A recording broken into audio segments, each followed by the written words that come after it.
Good morning everyone. Today we will discuss about the first poem, The Noble Nature, composed by Ben Jonson. ये poem किसका लिखा हुआ है? Ben Jonson का. Today we will discuss only one stanza of this poem, or we find there are only 4 lines in this stanza. जो नाम है poem का द नोबल नेचर, पहले उसकी बात करते हैं. नोबल्स का मीन्स होता है श्रेष्ठ. नेचर मीन्स क्या होता है? स्वभाव. नेचर के आपको 2 मीनिंग मिल सकते हैं. एक स्वभाव, that means human nature.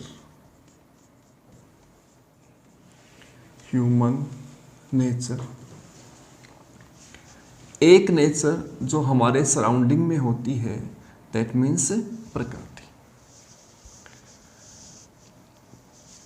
In this poem what is the message? इस पोएम का जो मैसेज है वो क्या है? What is the message in this poem? So देखें, इस पोएम में बताया गया है कि पोइट जो है वो हमें क्या इम्पार्ट कर रहा है ह्यूमन एक्टिविटीज के लिए. तो पोइट कहता है कि we live in deeds. We live in deeds, not in years. This is the message of this poem. We live in deeds, not in years. We means all human beings. All human beings. So according to poem, a person makes great on the basis of his achievements, his acts. जो भी कार्य वो अपने जीवन में करता है, उस कार्य के आधार पर ही व्यक्ति क्या बन जाता है? ग्रेट बनता है. इसका थीम क्या है? What is the theme of this poem? यानी central idea of this poem. तो इस पोएम में क्या बताया गया है? highlight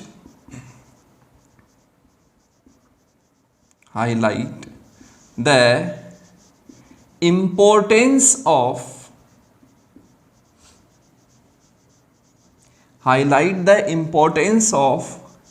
noble nature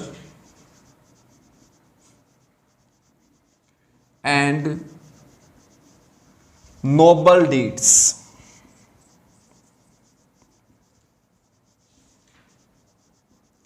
Highlight the importance of noble nature and noble deeds. इस पोएम का थीम यही है कि इसमें किसका इंपॉर्टेंस बताया गया है कि जो हमारा श्रेष्ठ स्वभाव होता है, नोबल नेचर होता है, और जो नोबल डीड्स होते हैं उनका क्या महत्व है एक मनुष्य के जीवन में, इसके बारे में इसमें हाईलाइट किया गया है. 2 symbols are used in this poem. इस पोएम के अंदर 2 सिंबल्स का भी यूज किया गया है. एक का नाम है ओक ट्री. देखिए symbols. 2 symbols are used in this poem. एक है ओक और एक है लिली. ओक क्या होता है? ओक है एक ट्री, और लिली क्या है? लिली है एक फ्लावर. तो 2 symbols are used in this poem. The first one is oak tree and second one is lily flower. और इन 2 सिंबल्स को किससे कंपेयर किया गया है? मनुष्य के जीवन से कंपेयर किया गया है. A man, a human life जो है उसे कंपैरिजन किसका हुआ है? ओक ट्री का और लिली फ्लावर कंपैरिजन किया गया है. और हमारा जीवन जो है वो वर्थ होता है. वर्थ कब होता है? तो on the basis of our achievements, on the basis of our deeds, noble deeds. जो अच्छे कार्य हमने अपने जीवन में किए हैं उसी के अकॉर्डिंग, उन्हीं के अनुसार क्या होता है? हमारा जीवन जो है वर्थ मानी योग्य बनता है. तो इस पोएम के अंदर पोइट ने हमें बताने का कोशिश किया है. In this poem the poet wants to tell us about the highlight the importance of noble nature and noble deeds. अब पोइट एक क्वेश्चन करता है कि किस प्रकार से व्यक्ति श्रेष्ठ बनता है, ऐसी क्या बातें हैं जिससे व्यक्ति श्रेष्ठ बन सकता है, ग्रेट बन सकता है, महान बन सकता है, इसके बारे में बताया है। Now look the first stanza of this poem. It is not growing like a tree in bulk doth man make better be और standing long an oak 300 years to fall a log at last dry bald and sere। Her sentence का अंतिम शब्द देखेंगे तो हमें क्या मिलेगा, एक राइम मिलेगी सर। और हमने राइम के बारे में प्रीवियस क्लासेस में डिस्कस किया था।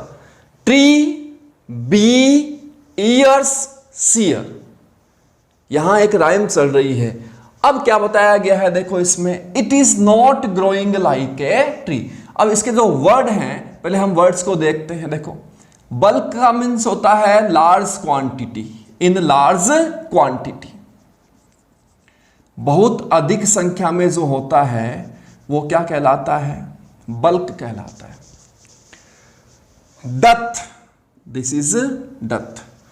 डथ क्या होता है, डथ एक ओल्ड इंग्लिश वर्ड है, इसका मीन्स होता है डज या डू।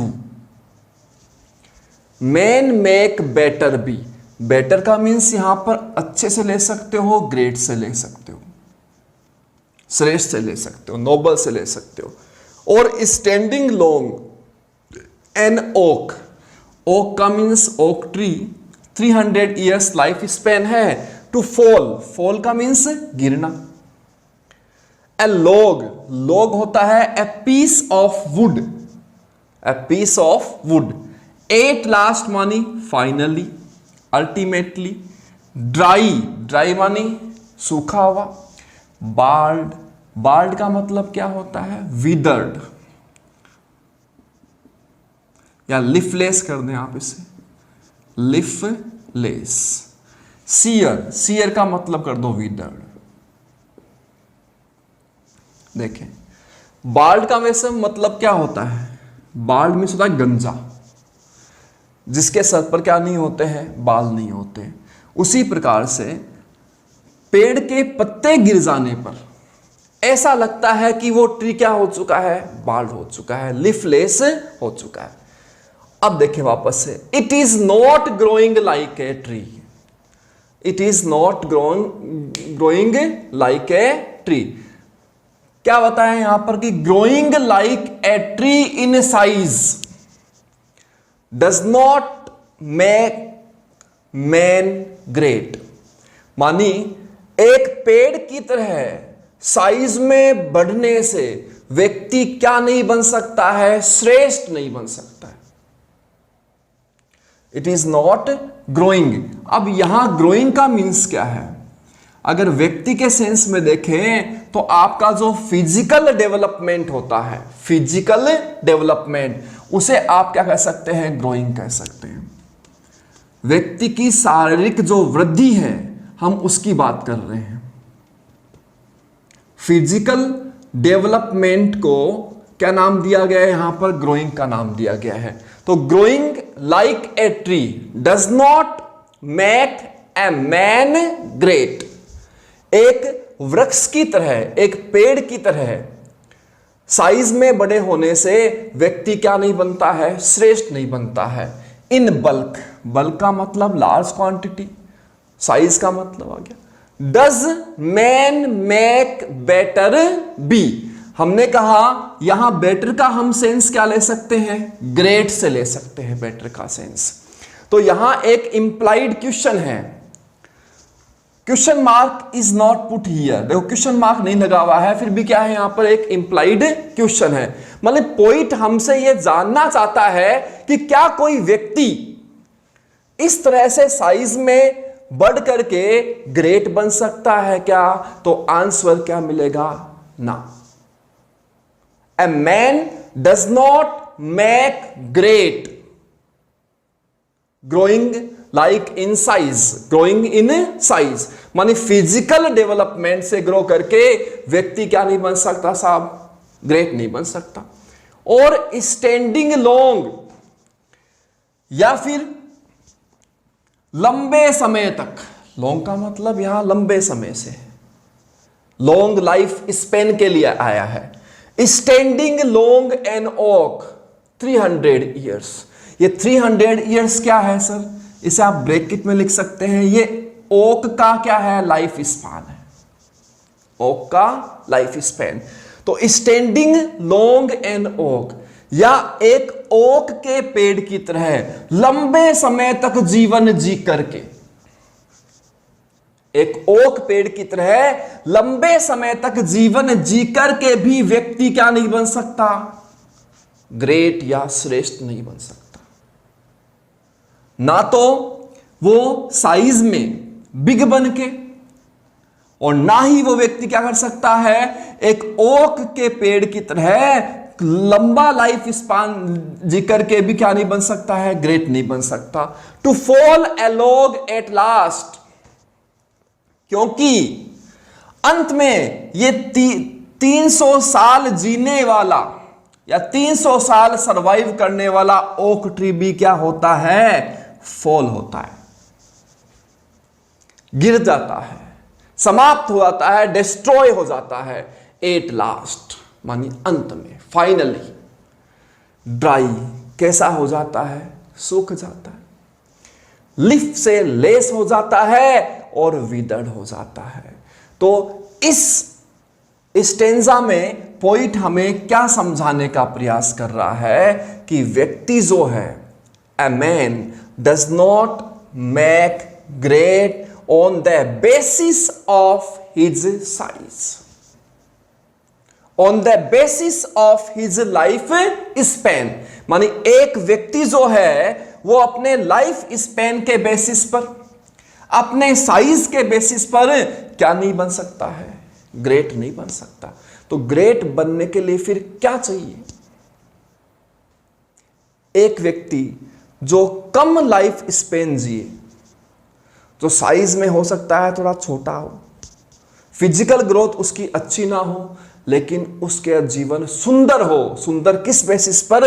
उसके अचीवमेंट्स पर, उसके डीड्स पर, उसके एक्ट्स पर। तो वो क्या बन सकता है? वो ग्रेट बन सकता है। हमने बात की कि इस पोएम में पोइट ने 2 सिंबल्स का यूज किया है। देखना,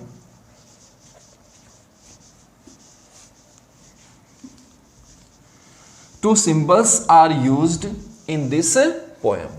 वो सिंबल कौन कौन से हैं? हमने कहा था एक तो ओक ट्री है और एक लिली फ्लावर है। देखिए,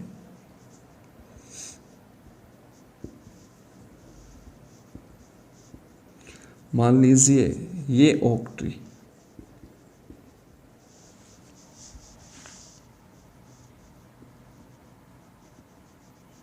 और ये आपका क्या है?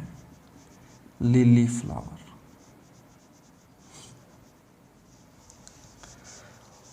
दिखने में भी क्या दिख रहा है? इसका साइज लार्ज है, ये बिग है अपने आप में, ये लार्ज बिग है। इसका लाइफ स्पेन कैसा है? काफ़ी ज़्यादा है। ये देखो साइज में कैसा है? स्मॉल है। इसका लाइफ स्पेन कैसा है? Short life span. इसका लाइफ स्पेन देखा आपने 300 ईयर्स का होता है, और यहाँ लाइफ स्पेन है ओनली 1 डे का, 1 दिन का ही होता है। लेकिन 300 साल जी करके भी ये जो ट्री है वो क्या है? मीनिंगलेस है। इसका कोई मीनिंग नहीं है सर, ये वर्थलेस है, आप कह दें यूजलेस है। जबकि ये फ्लावर 1 डे का लाइफ स्पेन जीता है, लेकिन फिर भी क्या है? अपने आप में ये यूजफुल है, वर्थ है, मीनिंगफुल है। क्योंकि एक दिन जीकर के भी ये क्या करता है? सृष्टि में अपनी फ्रेग्रेंस फैलाता है, अपनी खुशबू फैलाता है, और फ्रेग्रेंस से दूसरे व्यक्तियों को हैप्पी बनाता है। तो इसके होने का वजूद है। जबकि ये 300 साल जी करके भी ऐसा नहीं कर पाया। तो व्यक्ति का बात एक ही जो पॉइंट है वो आप यहाँ पर एक ही बात समझाने का प्रयास कर रहा है कि ए मैन, एक व्यक्ति जो है वो श्रेष्ठ बन सकता है, वो चाहे इस साइज में स्मॉल हो, उसका लाइफ स्पेन चाहे से ब्रीफ हो, फिर भी वो श्रेष्ठ बन सकता है। किस बेस पे बनेगा? On the basis of his noble acts and deeds. Thank you. बाकी चर्चा अगली